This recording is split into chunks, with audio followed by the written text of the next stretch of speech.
Olá, estamos iniciando mais uma edição do TV Brasilagro, programa produzido nos estúdios da STZ TV UHF, canal 59, Sertãozinho, estado de São Paulo. Você pode assistir a íntegra de todos os nossos programas visitando o nosso site brasilagro.com.br. No mesmo site você pode se inscrever para receber todos os dias e gratuitamente ao Clipe em Brasilagro, com as notícias nacionais e internacionais das cadeias produtivas do agronegócio. Se você tiver alguma sugestão, converse conosco através do e-mail tv@brasilagro.com.br. O programa de hoje, depois de uma ausência um pouco demorada e muito sentida, não apenas por mim, mas pelos nossos telespectadores, nós temos a volta do vereador Marcos Papa. O vereador Marcos Papa, que é um dos políticos mais conceituados aqui da região de Ribeirão Preto, é vereador em Ribeirão Preto, pela rede, e o vereador vem se destacando na defesa com muita competência do agronegócio, mas do agronegócio sob a ótica de sustentabilidade. Vereador, obrigado por aceitar o convite, já estávamos com saudades suas. Eu lembro que a primeira entrevista que a gente gravou com você foi lá no recinto do IAC, Exato. Diretoria de Cana, lá onde se realiza a AgriShow, e você, à época, dirigiu Supera, não é? E a partir dali você nos honrou com outras presenças em outros momentos importantes também. Você teve uma participação decisiva e importantíssima para a cadeia produtiva sucroenergética, ao trazer aí a então candidata Marina Silva para visitar a FenaSucro. Exato. Né? E num momento exatamente de campanha eleitoral, e a Marina Silva teve a coragem e se mostrou comprometida com a sustentabilidade do setor sucroenergético. Eu sei que muito do que a Marina Silva falou aqui em Sertãozinho durante a visita que fez a FenaSucro saiu realmente dos seus estudos, saiu daquilo que você entende e defende do setor. Obrigado mais uma vez, seja bem-vindo. Eu que agradeço, Ronaldo, a oportunidade de estar aqui com você, agradeço o convite e também agradeço a atenção do telespectador aqui do programa Brasil Agro. Aquela apresentação da Marina impressionou até a mim, mas você vê que foi um transbordamento espontâneo do conteúdo que ela realmente tem, não é? Há uma sinergia muito forte entre sustentabilidade e agronegócio, e aquilo ficou muito claro. Você vai se lembrar, em seguida ao discurso que ela faz, demos uma volta pela FenaSucro e os estandes começaram a vender mais. Tamanha foi a propriedade com a qual ela colocou ali os valores, o comprometimento do nosso plano de governo, que tinha sido escrito pelo Eduardo Gianetti da Fonseca, o economista, filósofo, que tinha trazido um dos pais do Plano Real para o nosso plano econômico, o André Lara Rezende. Então, havia uma convergência muito forte. Nós apanhamos um pouco por deixar tão claro o que eram os nossos planos para o agronegócio. Apanhamos da candidata vencedora, a Dilma, ela distorceu muitas das falas, e venceu a eleição. Mas em seguida soubemos que era um grande estelionato eleitoral, né? O que foi praticado foi um grande estelionato eleitoral. Ela não entregou o que ela prometeu na campanha, pelo contrário. Nós vimos um setor sucroenergético arrasado por conta dos malabarismos que ela fez na Petrobras. Congelou o preço da gasolina por 6 anos para tentar combater artificialmente a inflação. Deu no que deu. A Petrobras ficou com dívida bilionária e, no rastro dessa má gestão, dessa péssima gestão, sucateou o setor sucroenergético. O setor viu naquele dia o que é o conteúdo da nossa proposta de trabalho. Quer dizer, o agronegócio vem sendo responsável, diante dessa maior recessão da história do Brasil, quem está salvando os números é o agronegócio, não é? É o agronegócio. Isso tem ficado muito claro que o agronegócio da porteira para dentro, ele está muito bem ajustado. Falta o Brasil, da porteira para fora, o Estado brasileiro, resolver os gargalos de infraestrutura. A nossa produção ela só não ganha mais competitividade ainda no mercado internacional, não por conta do agronegócio, mas por conta da forma como o governo trata a infraestrutura do país. E aqui eu estou falando de estrada, de ferrovia, de portos que não consegue, né? A gente sabe que agora a produção de soja baterá um novo recorde e os armazéns em Santos, as ferrovias não suportam carregar tamanha produção. Então esse agronegócio que pesquisa, né, próprio da nossa região. Falávamos há pouco da palestra do Maurício Lopes, presidente da Embrapa, lá no IAC, no Instituto de Cana, onde você me entrevistou pela primeira vez, até junto com o Marcos Landel, que estava conosco ali Exato. Naquele dia, né? Então, a palestra dele mostrando, a palestra do Maurício Lopes, presidente da Embrapa, ele veio uma semana antes da AgriShow, a convite da Mônica Bergamaschi, da ABAG, e proferiu uma palestra brilhante. Não é? Uma palestra... Me permita. Pois não? Me permita. Até por solicitação sua, Claro. essa palestra ela pode ser assistida no nosso site, brasilagro.com.br. Na coluna da direita tem um linkzinho. Eu sugiro quem é produtor agrícola, quem é produtor rural, quem é investidor do setor do agronegócio brasileiro, assista ali, porque você tem uma ideia muito clara do caminho que vai ser percorrido pelo agronegócio daqui para diante e que vai colocar o Brasil efetiva e definitivamente na liderança mundial na produção de alimentos. Concordo plenamente. Concordo plenamente. Vocês da rede defendem. Concordo plenamente. O que o Maurício fala ali em termos de perspectiva, de produtividade de solo, de recuperação de solo degradado, de pesquisa de produtividade de semente. A hora que ele fala que os drones agora farão mapeamento, os drones são aqueles equipamentos que sobrevoam as plantações, as áreas onde vão ser construídas e tal, e dá aquela visão aérea, que o drone agora vai estar dotado de um sistema de infravermelho, Ronaldo, ele fala isso na palestra, sim, que vai detectar em que parte da plantação há o problema que precisa do inseticida, que precisa do pesticida. Ele vai identificar por infravermelho e fazer uma aplicação no local, não mais uma pulverização em toda a plantação, que a gente sabe que o problema são as abelhas também, que acabam morrendo quando o processo de aplicação de pesticida ele é indiscriminado e sem abelha não tem vida, né? Porque é ela que poliniza toda a produção. Então, assim, ele faz até uma comparação com o Uber, né? Isso. Ele cita uma comparação com o Uber, assim, há pouco tempo a gente não sabia que o Uber viria, nem o pessoal do táxi, e agora está sofrendo uma concorrência difícil de enfrentar. Então o Maurício chama a atenção para isso. Vamos olhar para aquilo que o agronegócio, que a Embrapa está pesquisando e apontando como caminho, porque já, quem não for por esse caminho vai ficar para trás. Muito importante lembrar disso. No meu site também está lá, posso falar? Claro, claro. marcospapa.com.br, está lá a palestra do Maurício Lopes, da presidente da Embrapa.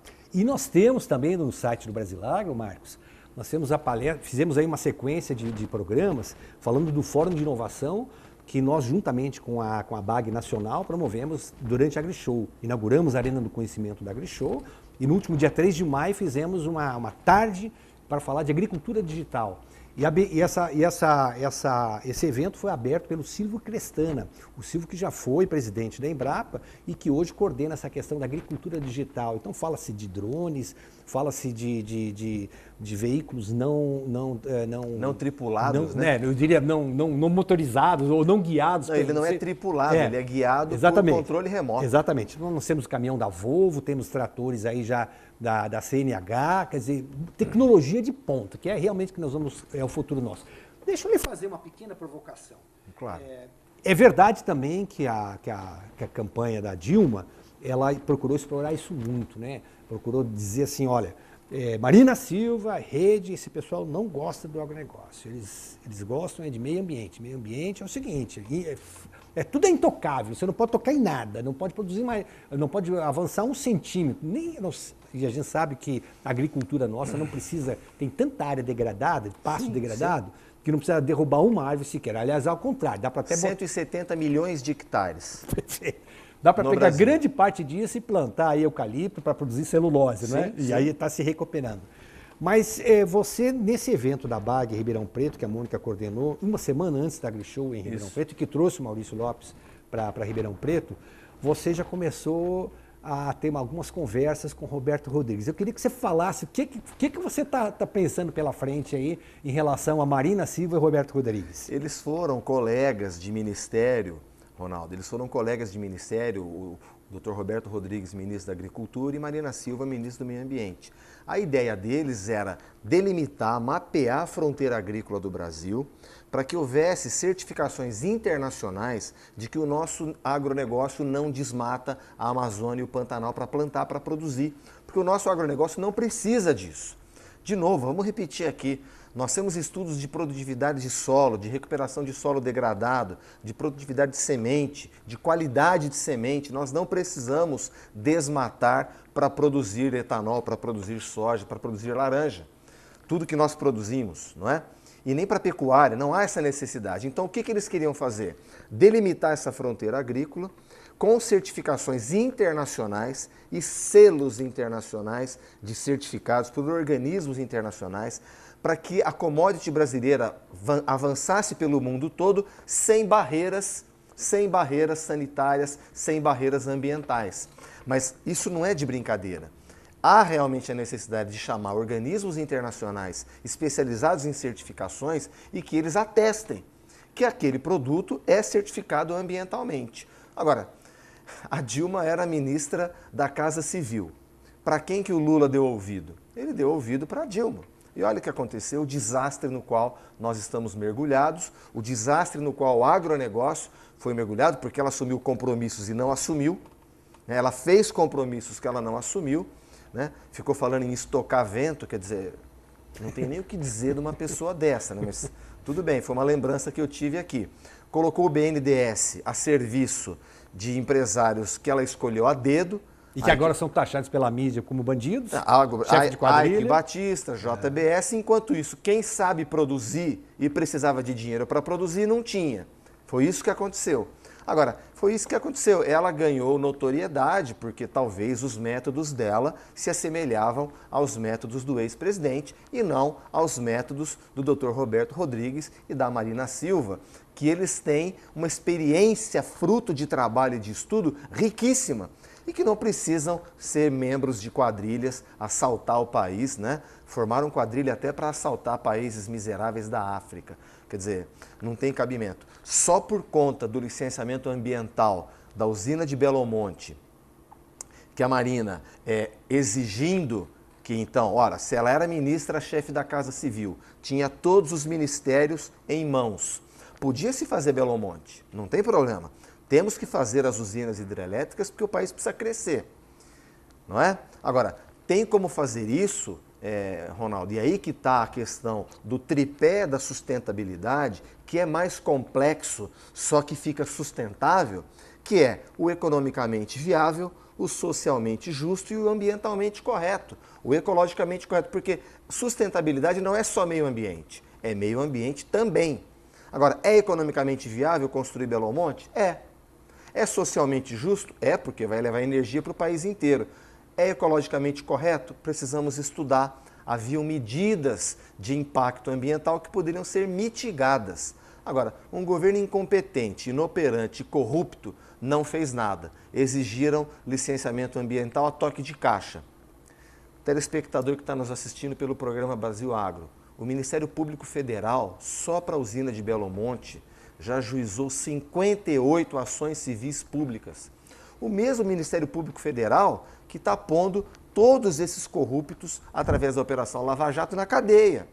Esse mesmo Ministério Público Federal já ajuizou 58 ações civis públicas contra a União. Quando tudo isso for julgado, a obra já está pronta e o desastre está feito. E nós aqui na região sudeste sofremos muito com isso, por quê? Porque a nossa produção agrícola ela é muito regulada pelo regime de chuvas. E o regime de chuvas é criado na Amazônia, não é? Vamos relembrar aqui, a floresta amazônica ela recebe as frentes que vêm do Oceano Atlântico, que se somam à evaporação das árvores da floresta amazônica e do Pantanal, batem na Cordilheira dos Andes e vêm regular o regime de chuvas aqui na região sudeste. Então, quando nós defendemos a floresta amazônica, o Pantanal, de maneira sustentável, o uso sustentável desses biomas brasileiros, nós estamos defendendo o regime de chuvas, que é essencial para a nossa produção aqui na região sudeste. Então, é conectado, né? A ecologia é uma ciência que mostra que nós somos um organismo vivo aqui na Terra. Todos nós. Mas é só ecologia? Não. Nós precisamos produzir. Então, é economicamente viável? Claro que é. Agora, você viu o telespectador nas delações que a Operação Lava Jato está mostrando, né, homologadas já pelo Supremo Tribunal Federal, só para Belo Monte as propinas ultrapassaram a casa dos 300 milhões de reais. Só em Belo Monte. E só o que conseguiram documentar. Sabe Deus o que não conseguiram documentar. Então essa visão que o ministro Roberto Rodrigues tinha, junto com a ministra do Meio Ambiente, Marina Silva, não era uma visão antagônica, ao contrário, não é? Não, pelo contrário. elas são sinérgicas, complementares e faria o Brasil ganhar, né, essa commodity. A nossa commodity está presente no mundo, sem barreiras ambientais, sem barreiras sanitárias. Infelizmente, o timing foi perdido, né? Porque fazendo o que fizeram com a Petrobras, o segmento do etanol foi muito prejudicado, a cadeia produtiva toda, né? Teve gente em Ribeirão Preto que falou assim, poxa, você está defendendo o usineiro. Espera um pouquinho. É todo um segmento que nós estamos defendendo e o usineiro é parte importante dele. Mas e os produtores de máquinas agrícolas? E aqui em Sertãozinho, as empresas que empregam torneiros mecânicos, que fornecem refeição, quer dizer, você tem uma cadeia produtiva complexa. E os pequenos sitiantes que arrendam a sua terra para plantar? Quer dizer, você tem uma cadeia sucroenergética de altíssima complexidade. Mas eram pessoas, Ronaldo, que não estavam preocupadas em produzir. Estavam preocupados em organizar quadrilhas e se perpetuar no poder pelo poder, porque o resultado desses anos de governo foi essa recessão brutal que dizimou muitas empresas, que dizimou 14 milhões de empregos, mas colocou o dinheiro no bolso de meia dúzia. É verdade. É até lamentável ficar ouvindo isso de novo. De novo, né? E você teve uma conversa com o ex-ministro Roberto Rodrigues, nesse evento promovido pela ABAG Ribeirão Preto, uma semana antes da AgriShow, no qual você começou a esboçar um grande evento que vai ser promovido na Câmara Municipal, agora no segundo semestre, em Ribeirão Preto. Exatamente. Nós ainda não temos a data, o ex-ministro ficou de nos definir a data entre outubro e novembro desse ano, porque nós precisamos levar para aquele que não tem essa possibilidade de estudar. O cidadão comum, muitas vezes, ele se deixa levar por um discurso de quem não entende a importância do agronegócio, não é? Então nós precisamos levar isso adiante. O ministro citou na palestra esses flashzinhos que o Sistema Globo de Comunicação tem feito, mostrando os benefícios do agronegócio, a importância do agronegócio para a vida brasileira. Nós precisamos levar isso para toda a população. E essa iniciativa da ABAG, que também está promovendo esse ciclo de palestras, o ministro nesse dia, Ronaldo, ele falou para professores da rede pública estadual, para dirigentes de ensino da rede pública estadual, porque são formadores de opinião.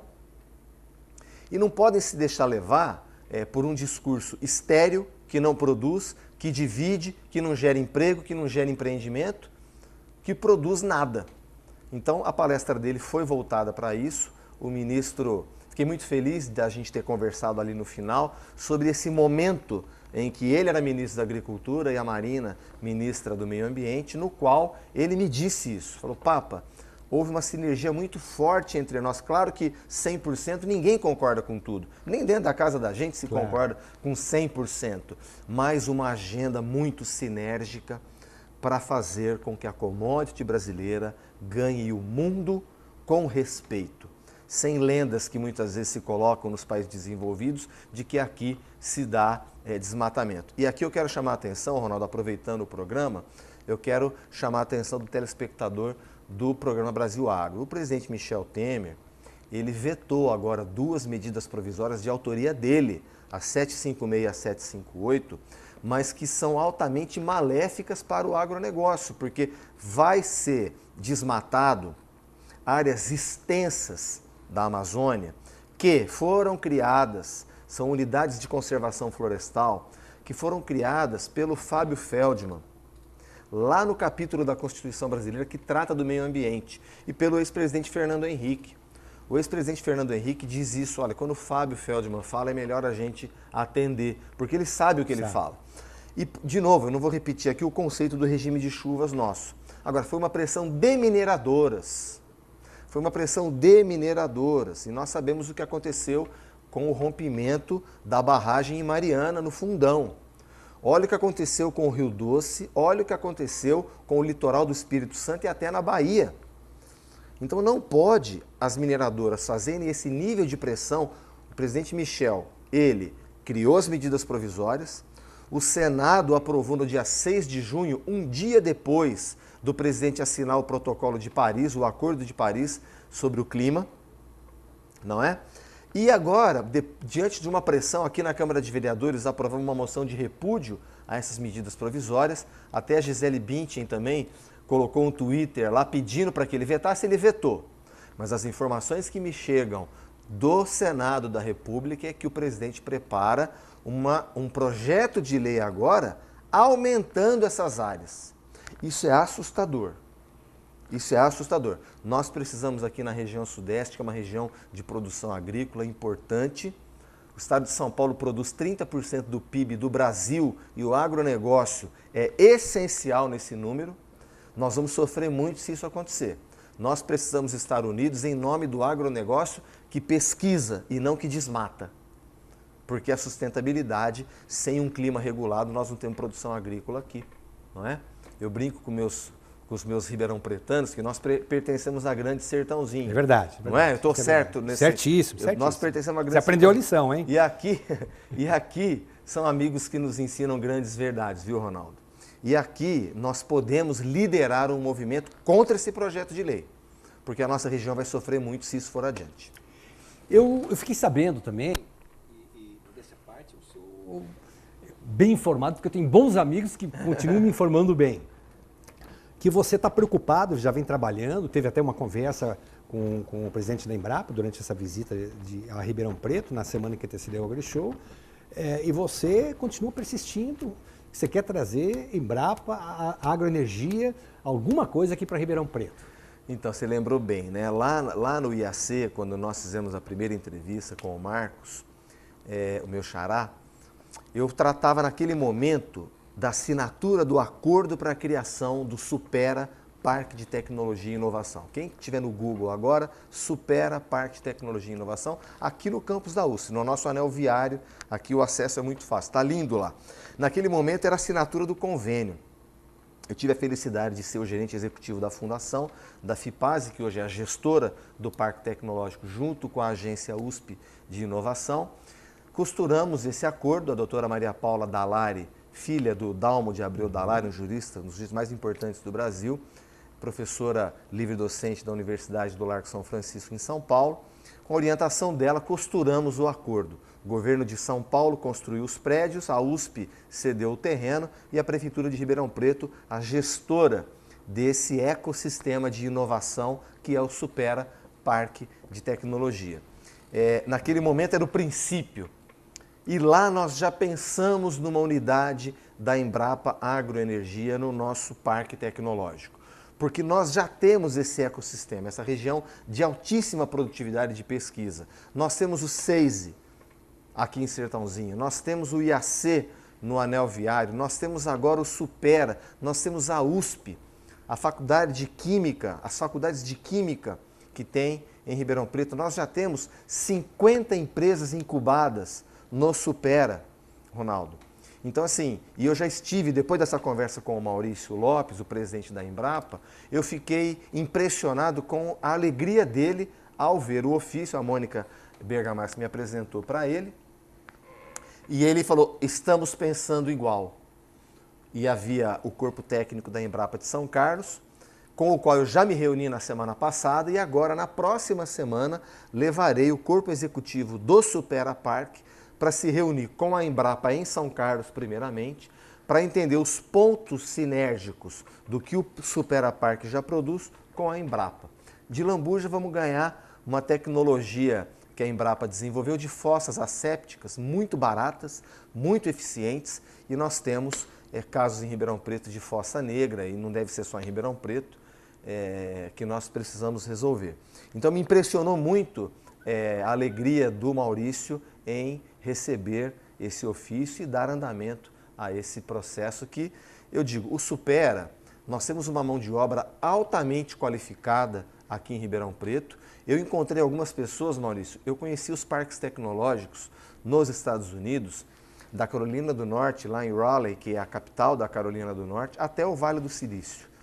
Conheci o parque tecnológico que se desenvolveu no entorno da Universidade de Stanford, acabei fazendo 2 seminários na Universidade de Stanford e pude ver como que floresceu todo um ecossistema no entorno da Universidade de Stanford. Claro, a regulação tributária lá é muito mais simples que a nossa, né? Então lá existe com muita facilidade o que eles chamam de Venture Capital, que são os investidores nas startups, nas empresas que estão nascendo de tecnologia. A gente sabe que Microsoft, HP foram empresas que começaram em fundos de quintal, né? E até hoje isso existe. Então foi muito importante conhecer os parques tecnológicos de lá e perceber o tremendo desenvolvimento que isso gerou no entorno dos parques tecnológicos lá. E nós temos essa mão de obra. Eu vi brasileiros trabalhando lá, que me disseram, Papa, eu vim para cá porque eu me formei e iria receber um salário muito baixo para a minha qualificação. E a gente sabe, Ronaldo, que é muito ruim quando nós temos uma qualificação, quando o profissional é bem formado e ele ser subaproveitado. A sensação de subaproveitamento é deprimente. Não é? Então eles estão trabalhando dentro do Google, conheci brasileiros dentro do Google, dentro da Microsoft, inclusive um brasileiro ribeirão-pretano, o Fábio Cunha, que hoje ele é fundador do Piso. O Piso é o polo da indústria do software de Ribeirão Preto. Temos mais empresas certificadas, com certificações internacionais aqui no Piso, no polo da indústria de software de Ribeirão Preto, que já está dentro do Parque Tecnológico. Nós temos mais empresas certificadas do que a Unicamp. E o Fábio Cunha é o idealizador do Piso e hoje trabalha na Microsoft, é um dos grandes dirigentes da Microsoft mundial. O que acontece com o Supera Parque? Essa mão de obra qualificada não precisa mais sair do Brasil. Ela pode ficar aqui, provendo essas empresas de conhecimento e dando um novo rumo à nossa economia, um novo patamar, sem desprezar a nossa tradição do agronegócio. Nós podemos ser sinérgicos, podemos e devemos ser sinérgicos. Então essa primeira reunião será na Embrapa de São Carlos. Estou levando o corpo técnico do Supera para a Embrapa de São Carlos para entender como podemos trabalhar rumo a esse convênio, que é o nosso sonho, um dia trazer uma unidade da Embrapa Agroenergia para o Supera Parque Tecnológico de Ribeirão Preto. E eu sei que também está no seu radar uma viagem a Londrina para uma reunião com o Décio Gazzoni, fundador lá da Embrapa Soja. O Décio, a primeira vez que eu o entrevistei foi em 2007, ele ocupava uma sala ao lado da sala do ministro do Exército, no 8º andar, na esplanada dos ministérios em Brasília. Ele, naquele momento, desenvolvia o trabalho Agricultura 2007. Ele estava fazendo trabalho Agricultura, o agronegócio no Brasil em 2020. Fez essa projeção, inclusive a gente apresentou para os nossos telespectadores. Alguns meses depois, aqui onde você está sentado, eu tive o privilégio de ter o Décio Gazzoni novamente e fiz o Décio Gazzoni repetir no ar o que ele tinha me falado fora do ar em Brasília. Quando ele relata, esse programa pode ser assistido, entrar no nosso site e na Web TV, resgatar lá a entrevista com o Décio Gazzoni, dá para recuperar essa entrevista. E ele falou exatamente isso, ele conta, que houve, enquanto o ministro Roberto Rodrigues enquanto o Roberto Rodrigues era ministro da Agricultura, ele chamou o Décio Gazzoni para que ele elaborasse o projeto da criação da Embrapa Agroenergia. E o Décio começou a trabalhar, viajar e tal. E ele conseguiu fazer com que o projeto, a apresentação que foi feita para o ministro Roberto Rodrigues, apontava que o melhor lugar no Brasil para criar essa Embrapa Agroenergia era aqui na região, na Grande Sertãozinho. Né? E era exatamente dentro do campus da USP. E ele já tinha se adiantado, tinha falado com o reitor da USP, tinha falado com o então prefeito Welson Gasparini, estava tudo certo para ser em Ribeirão Preto. Quando ele mostrou para o ministro Roberto Rodrigues, o Roberto falou, olha, em qualquer outro lugar do mundo, menos na minha região, não quero sair do ministério com a pecha de que eu beneficiei a minha região. Foi uma pena, o Décio falou isso aqui, foi uma pena, porque as dificuldades que foram criadas em levar essa Embrapa Agroenergia para Brasília, onde não se achava, quando eles abriram a licitação para contratação de mão de obra de engenheiros agrônomos, foi uma dificuldade enorme, né? Mas sempre ficou aquela lembrança, e o próprio Décio fala isso, que cabem coisas ainda que a Embrapa está desenvolvendo, de repente a agricultura digital pode ser desenvolvida aqui, até porque está sendo feito parte já em São Carlos, trazer para cá. Eu acho que esse seu trabalho realmente ele é um trabalho que precisa ter todo o incentivo, todo o apoio, não apenas do meio do agronegócio, mas também das lideranças políticas da nossa região. Sem dúvida, porque beneficia a cidade inteira. Claro. Não é só o agronegócio que é beneficiado, a existência e a prosperidade do agronegócio que traz riqueza do mundo inteiro para a nossa região, beneficia quem vive aqui. Claro. E quando nós cuidamos dessas questões, nós estamos cuidando das pessoas, Ronaldo. Verdade. É isso que acontece. Nem sempre se desperta para essa responsabilidade social vista sob essa ótica. O conceito clássico de responsabilidade social, qual que é? É aquele que a empresa, ela se preocupa com o impacto do seu negócio no seu entorno e cuida desse impacto. Pois bem, mas ninguém olha, ou pouca gente olha, para a responsabilidade social no sentido de quando um negócio existe, está de pé, gerando prosperidade, emprego, renda. Meu Deus, isso não é responsabilidade social? É mais que responsabilidade social. É responsabilidade socioambiental, porque produz e não destrói. Essa equação ela é mais complexa sim, mas ela é muito possível e é a única forma de conseguirmos viver bem. Não tem outra forma. E o Décio Galzoni eu conheço de nome, sei da história e agora vou conhecer pessoalmente. Para mim vai ser assim uma satisfação imensa. Com certeza. Quero convidá-lo também para vir a Ribeirão Com Preto. certeza. Eu sou presidente da Comissão Permanente de Agricultura, Meio Ambiente, Indústria, Comércio e Serviços da Câmara Municipal de Ribeirão Preto. Esse círculo virtuoso de podermos discutir, de trazer craques. Eu faço uma comparação com o futebol. E aqui eu faço aproveitar um parêntese no teu programa para fazer uma crítica à Lei Pelé, não propriamente à Lei Pelé, mas aos senhores congressistas que precisam mudar isso. Porque a Lei Pelé fala que o passe é do jogador. Teoricamente, uma boa coisa. Não é mais do clube, então o clube não tem mais esse recurso. Só que o jogador com 17, 18 anos, o olheiro pega e leva ele embora para fora do Brasil. Aí quando escala a seleção brasileira de 4 em 4 anos, é um monte de gente que você não conhece. Ou pelo menos a população que não acompanha com lupa o futebol, não conhece. Por quê?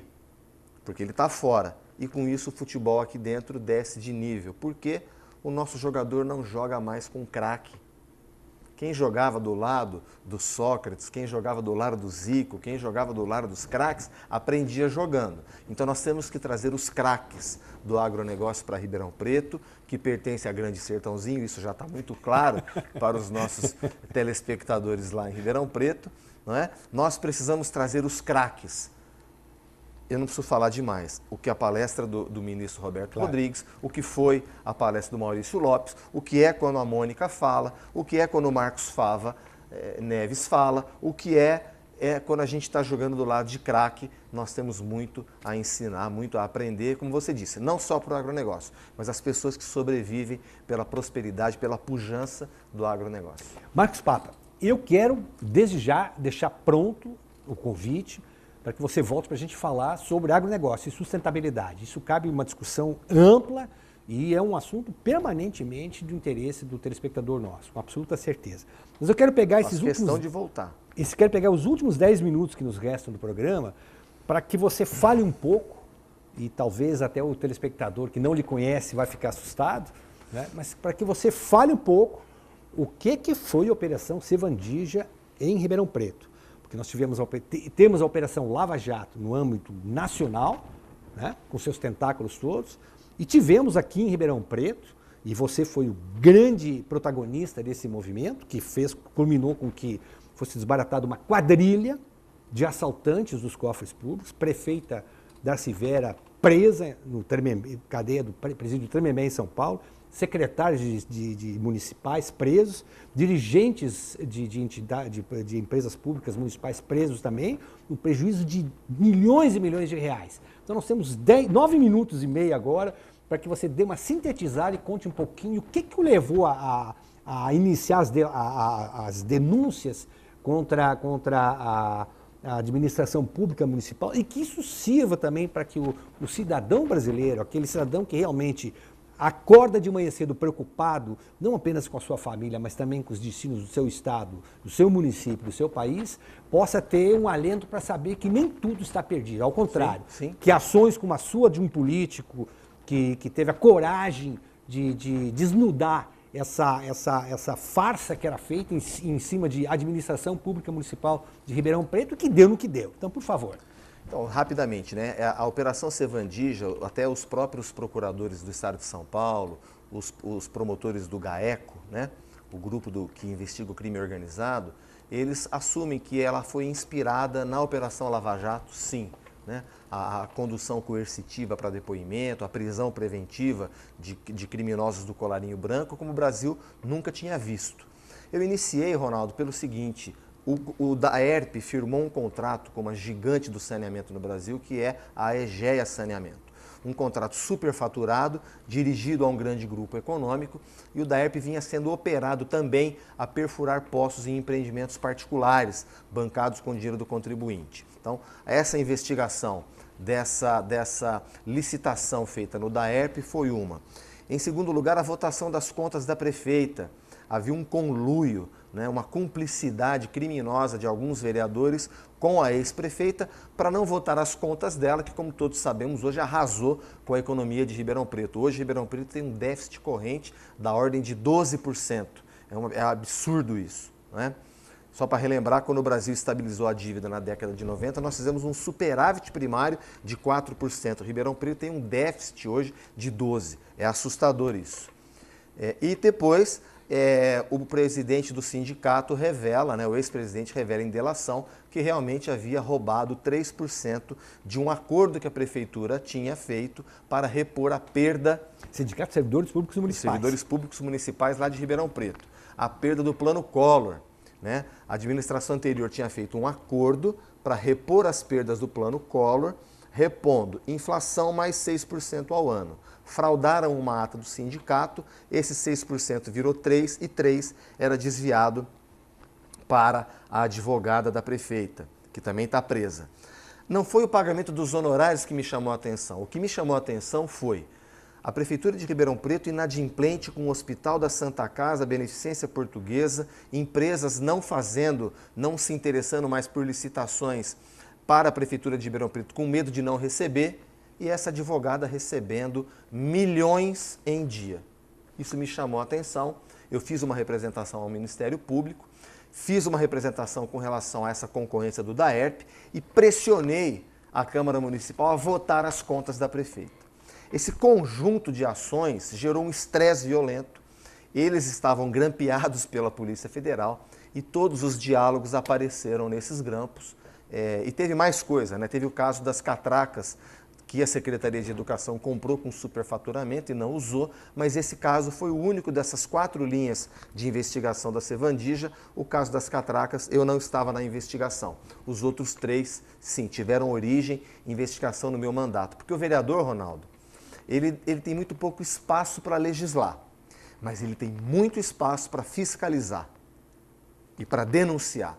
E aí, quando nós agimos junto com o Poder Judiciário, acionando o Ministério Público diante das ilegalidades, nós cumprimos o papel do político que fiscaliza e voltamos a adquirir o respeito da população. A população de Ribeirão Preto reconheceu isso e me reelegeu com uma votação 50% maior do que a minha primeira eleição. Eu fui o segundo vereador mais votado dentre os 27. E consegui um coeficiente tão bom que agora conseguimos um outro vereador, que é o Boni. O vereador Boni, o telespectador conhece o vereador Boni, porque ele quando a seleção brasileira feminina de vôlei joga, ele é aquele cara do computador, ele é o estatístico da seleção. Ele é da equipe técnica do Zé Roberto. E agora ele é vereador em Ribeirão Preto, muito comprometido com a questão da sustentabilidade também, mas primordialmente com o esporte. Quando você fala o Poder Judiciário, é isso que eu queria lhe perguntar, porque a impressão que me dá, com meus 67 anos de idade, 50 anos de jornalismo, está tudo perdido. Quer dizer, a grosso modo, a gente tenta ser otimista. Eu queria exatamente que você desse esse depoimento. Como é que você viu Polícia Federal, promotor, Ministério Público Federal e o próprio Poder Judiciário, com os juízes aí, oferecendo todo o apoio e dando retaguarda para aquilo que estava sendo feito, né, nas investigações? Então, Ronaldo, foi um trabalho sinérgico, né? Eu tive acesso ao conteúdo do processo que estava ocorrendo no Poder Judiciário, acesso às senhas, porque eu presido a CPI que investiga isso, né? Então houve, sim, uma confiança muito recíproca. Isso não houve nenhum outro município no Brasil que se chegou com essa magnitude, não. Para termos uma ideia, o desvio investigado é de 250 milhões da cidade de Ribeirão Preto e é 300 milhões do estado do Rio de Janeiro. Quando o telespectador vê o Sérgio Cabral preso lá, ele é acusado de desviar 300 milhões. Aqui em Ribeirão Preto, 250. Então, proporcionalmente, o escândalo foi grande, foi gigantesco. E agora não houve um outro caso, porque foi uma prefeita presa, 6 secretários municipais presos, 9 vereadores afastados, todos réus agora, numa operação que nós éramos em 22 vereadores, 9 foram afastados. Então isso vem provar... E há ex-vereadores presos também. Presos. Isso vem provar para a opinião pública o seguinte: existe remédio. O que a opinião pública tem que fazer, o cidadão, é acompanhar. Né? Eu até brinco com uma palavra, né? Adote um vereador. O que é adotar um vereador? Adotar um vereador é pegar um e fiscalizar. Né? Eu fiz essa proposta para um grupo de maçons em Ribeirão Preto que lotou a Câmara Municipal num gesto muito bonito contra a corrupção. Eu fiz essa proposta, gente, vocês estão aqui em 220 pessoas, somos em 22 vereadores. Se cada 10 fiscalizar um, você vai saber o que ele faz, se o que ele fala condiz com o que ele está votando e colocando no papel. Então, o doutor Ulisses Guimarães que dizia isso, né? O olhar da sociedade para a política funciona como um detergente de limpeza. Tem que olhar. Os políticos brasileiros custam muito caro para o bolso do contribuinte e produzem pouco. É como se nós dessemos uma mesada gorda para os nossos filhos e não fôssemos lá ver o que ele está fazendo com o dinheiro. Temos que fazer. No Brasil, nós temos que evoluir da democracia representativa para a democracia participativa. E um dos pais da democracia participativa no Brasil foi o ex-governador Franco Montoro. Né? A sociedade precisa acompanhar o que o político está fazendo com essa montanha de dinheiro que chega nas câmaras municipais, nas assembleias legislativas, na Câmara Federal, no Senado Federal. O contribuinte, no Brasil a gente chama de contribuinte, mas o certo é chamar de pagador de imposto, porque ele não está contribuindo porque ele quer, ele paga imposto porque ele é forçado. E são montanhas de dinheiro que sustentam sistemas partidários viciados, que se afastaram da população, que construíram muros entre eles e a população. O Brasil é um dos últimos países do mundo que não permite candidatura avulsa. A atual prefeita de Barcelona, até dezembro, estava apanhando da polícia. Hoje é prefeita de Barcelona, porque lá permitem a candidatura avulsa, sem precisar ingressar nas máquinas partidárias. E isso está no Estatuto da Rede. Nós pregamos que 30% das vagas sejam oferecidas a lideranças sociais que não necessariamente estejam dentro de partidos políticos. Marcos Papa, infelizmente, mas é infelizmente mesmo, nosso tempo está esgotado. Lhe agradeço muito o seu retorno ao nosso programa, e o programa fica de portas abertas aí, porque o nosso propósito é exatamente trazer pessoas com o seu perfil, para que possam, num debate de ideias aí, nós possamos realmente fazer com que o telespectador volte a acreditar nas nossas instituições. Muito obrigado pelo seu retorno e espero vê-lo aqui breve para a gente poder ter um novo programa. Eu agradeço o convite e digo isso, é o momento da sociedade avançar. A Operação Lava Jato, a Operação Sevandija cumpriram o papel como operação policial e no Poder Judiciário. É hora da população agora ocupar esses espaços para não acontecer com o Brasil o que aconteceu na Itália. A Operação Mãos Limpas foi um sucesso, mas o italiano dormiu, elegeu Berlusconi, que afundou a Itália e inclusive fez um retrocesso nas legislações que permitiram aquelas punições. Temos que estar atentos a isso. Obrigado mais uma vez. A você, telespectador amigo, nossos agradecimentos. Nós voltamos na próxima semana com novos entrevistados. Até lá, muito obrigado.